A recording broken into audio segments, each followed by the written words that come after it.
Olá, como vai? Seja bem-vindo a mais um A História da Foto. Hoje nós recebemos aqui o professor Bruno da Silva Antunes de Cerqueira. Ele, junto com a professora Maria de Fátima Argon, é autor de um livro, um extenso livro, um trabalho de fôlego sobre a autobiografia da Princesa Isabel. Alegrias e Tristezas, trabalho que a Princesa Isabel, então, é livro em que ela relata, faz um apanhado de sua vida no Brasil. Professor, seja bem-vindo. Muito obrigado, amigo Gilberto, e parabéns aí pelo seu programa. A foto, então, que a gente tem é a família imperial reunida em maio de 1889, meses antes, então, da proclamação da República e eles irem embora do Brasil. Comente pra gente essa foto, quais são as pessoas que aparecem nessa foto, professor? O senhor que é um entendido em Princesa Isabel, em monarquia no Brasil, um profundo estudioso desse assunto. Tá certo. Bom, então ali a gente tem no Palácio de Dona Isabel, em Petrópolis, que está lá até hoje, né? Hoje em dia cedia. Ele era chamado no Império Palácio da Princesa, para se contrapor ao Palácio Imperial em si, que é o Museu Imperial que a gente visita, não é? Os turistas visitam, aquela coisa toda. Então o palácio dela é em frente aonde hoje é a Catedral, a Via Matriz de Petrópolis, São Pedro de Alcântara, e Dona Isabel do Brasil, que é a Princesa Isabel, como é conhecida, está com o pai. Ela era a filha única e sucessora, porque todos os irmãos dela tinham morrido, e a sucessora de Dom Pedro II. Então nessa foto, que tem dois momentos, um que não está mostrado aí, que eles estão com os chapéus, né? Ali eles estão sem, né? Mas tem a outra pose, na mesma hora, no mesmo momento, que Dom Gastão, Dom Pedro Augusto, Dom Pedro II estão com o chapéu. Então, nessa foto, a gente vê Otto Hess, que é um germânico migrante para Petrópolis, como dezenas, centenas, não é, de imigrantes germânicos que colonizaram, fizeram Petrópolis, a mando do próprio Dom Pedro II, né? E a gente vê essa intimidade extremada entre pai e filha. De fato, Dom Pedro II e Dona Isabel, eles tinham um amor incomensurável um pelo outro.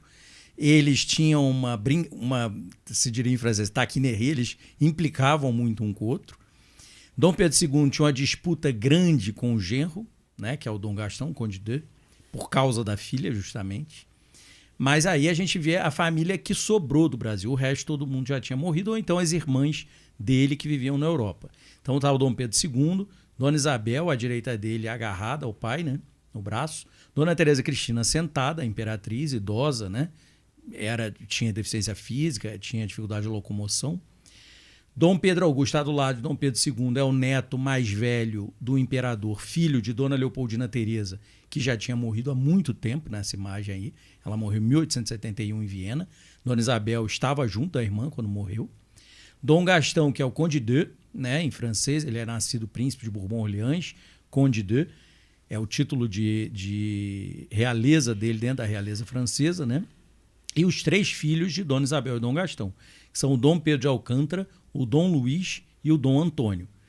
Dona Isabel demorou muito a gestar e a manter a gestação e ter esses bebês, né? Então, era a paixão da vida dela, junto com o pai dela e o marido dela, que, aliás, ela era extremamente apaixonada. Ela era uma mulher muito apaixonada pelas pessoas, pela vida, pela igreja, por Deus, né, antes de tudo. E então, nessa foto, está a família em maio de 89, quer dizer, um ano após o maio de 88, que é a Lei Áurea. A lei que estava vindo muito tardiamente, mas estava redimindo o Brasil do passado escravista, não é? E aí eles estão numa aparente normalidade em Petrópolis, que de fato era. Caminhava-se para as bodas de prata do casal, Dona Isabel e Dom Gastão, que vai ser em outubro. E ele, Dom Gastão, ia para uma viagem ao norte, como se chamava, que hoje é o Nordeste e o Norte, hoje as duas coisas. Ele foi visitar tudo quanto era capital do Nordeste e do Norte para planejar esse terceiro reinado, não é que não chegou, para planejar as obras de infraestrutura do terceiro reinado e da ascensão dela ao trono. Dom Pedro II ou morreria ou abdicaria, ou uma coisa ou outra. Em 1890 seria o jubileu de ouro de Dom Pedro II. Professor, essa foto aí então é de maio, mês 5, a proclamação no mês 11, 6 meses antes da proclamação da República.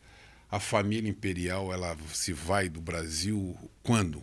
Após a proclamação da República. Em 15 de novembro de 1889, Dom Pedro II está em Petrópolis com a Imperatriz e Dona Isabel está no Rio. E há o golpe, né? Ninguém imaginava o desfecho daquilo. Nem eles, nem os autores desse golpe. Ninguém tinha havia muito medo, muito receio de um contragolpe, né, que esmagasse aquilo ali. Se a Marinha de fato tivesse atuado, teria tido um banho de sangue no Rio de Janeiro. Então é por imposição de Dom Pedro II que se proíbe a atuação, não é, da Marinha contra o Exército ou daqueles dentro do Exército que não eram leais ao Deodoro, e sim leais a ele, Dom Pedro. A coroa.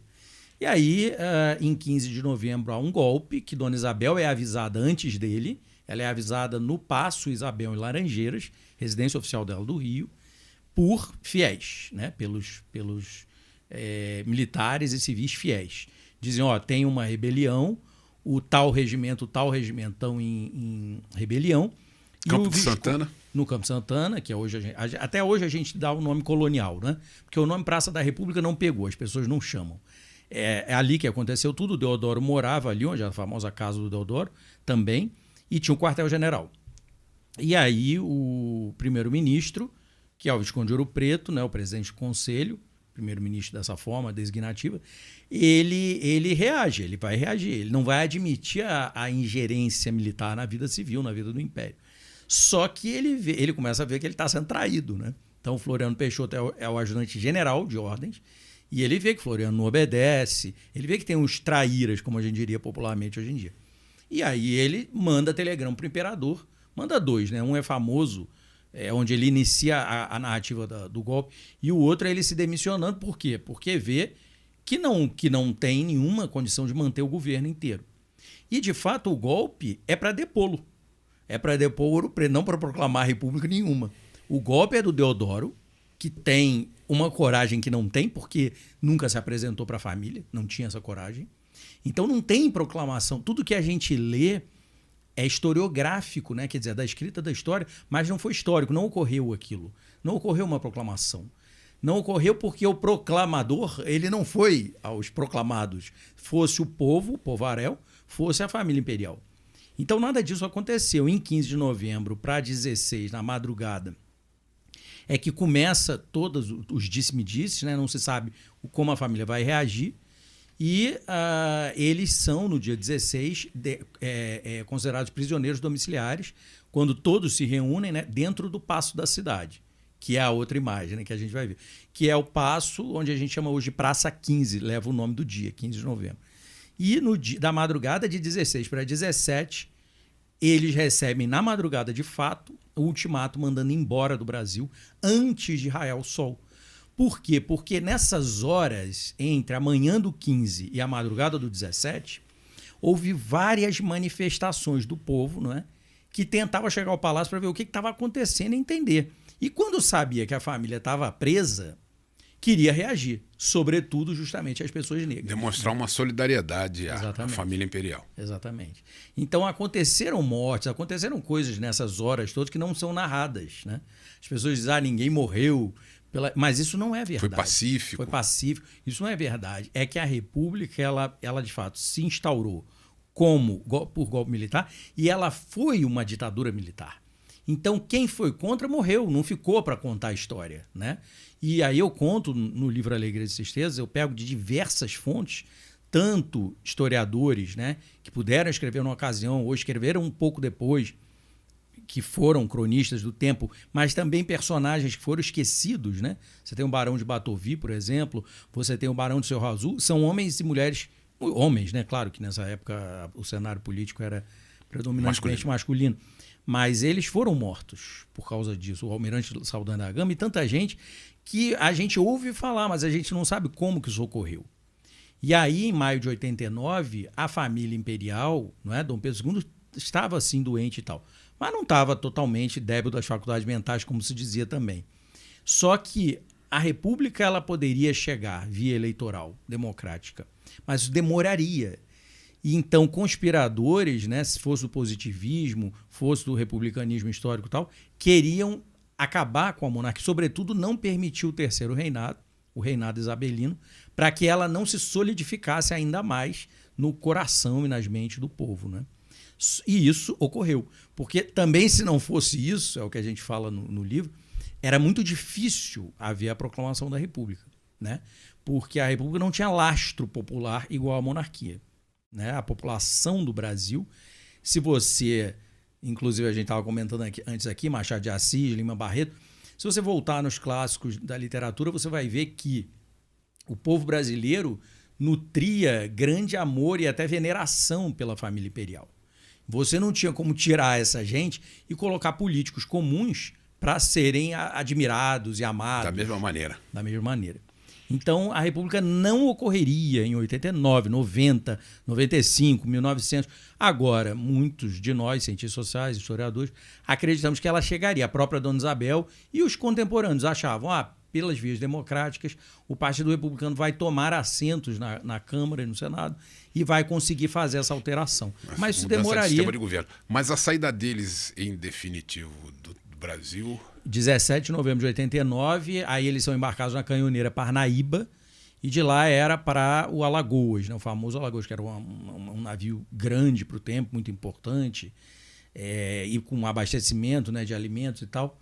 Só que tinha um problema, Dona Teresa, como eu comentei, ela era deficiente. Dom Pedro II já estava de locomoção, uma perna. Dom Pedro II estava idoso, ela era alto, era ele e Dom Gastão, vocês estão vendo, tinha quase 2 metros de altura. Então, Dom Pedro II também idoso. Então, o medo que havia nos militares que estavam praticando aquela ignomínia do ponto de vista da família imperial e dos fiéis a eles era muito grande, porque se Dom Pedro caísse, ou Dona Teresa caísse no mar, naquela travessia, né, de navio um para o outro, ele sobe escada e faz não sei o quê, morreria, né, um ou outro. E aí a pessoa que também tivesse dado aso a isso tinha que se tacar junto, né? Porque não seria linchado se voltasse para o Rio de Janeiro, tendo matado, né, um dos dois, ou os dois imperantes. Então, foi tudo terrível, né? Agora, para os mais novos, não, era tudo fácil. Dona Isabel, ela subiu lepe de fagueira essas escadas aí, os filhos também, depois. Os filhos são enviados depois, né? Na confusão toda, ela manda André Rebouças tirar os meninos do Rio, levar para Petrópolis e ficar lá. Depois ela fica desesperada, achando que podiam matar os filhos. Aí ele consegue trazer de volta os meninos e colocar no navio, junto com o embaixador da Áustria, né? É até quando tem uma cena pungente que ela, chorando, diz para o embaixador da Áustria para ele não pensar mal do Brasil, porque aquilo não estava sendo feito pelo país, e sim por um pingo de gente. E ela diz, é um momento de loucura que se abate sobre o Brasil. Dom Pedro II também diz isso. Ele diz para os militares que vão acordar 4 horas da manhã, família, 3 horas da manhã, ele diz, os senhores são os loucos, eu não vou embarcar essa hora e tal, ele fala. E, no entanto, eles embarcam. Dom Pedro II decide que a família vai embarcar, tratada como escória, né? Porque, de fato, iria ter um banho de sangue, né? Tanto que eu narro isso em Alegria e Tristeza, uma espécie de cronologia até com minutos, né? Quando eles são embarcados é de madrugada. As forças fiéis a eles, que estavam em Niterói, província do Rio, capital, chegam 7, 8 horas da manhã. Já não tem mais a família que estava presa no passo. Então ia ser tiroteio, já tinha tiroteio. Eu narro a Baronesa de Muritiba contando, né? Por quê? Porque os imperiais marinheiros, que na sua maioria eram negros, desembarcaram tentando salvar a família, mas aí tem troca de tiro o tempo inteiro. Então não se sabe quem morreu, é um fumaceiro, né? E foi assim que aconteceu, né? A família ficou presa. E era o único jeito, de fato, deles conseguirem isso, né? E em 17 de novembro, aí sim, eles vão do Parnaíba. Depois serão colocados para Alagoas, e aí eles não sabem, nenhum deles, mas eles nunca mais veriam o Brasil. Dona Isabel não acreditava. Ela acreditava, por exemplo, que acontecesse isso, mesmo não sendo a vontade da população.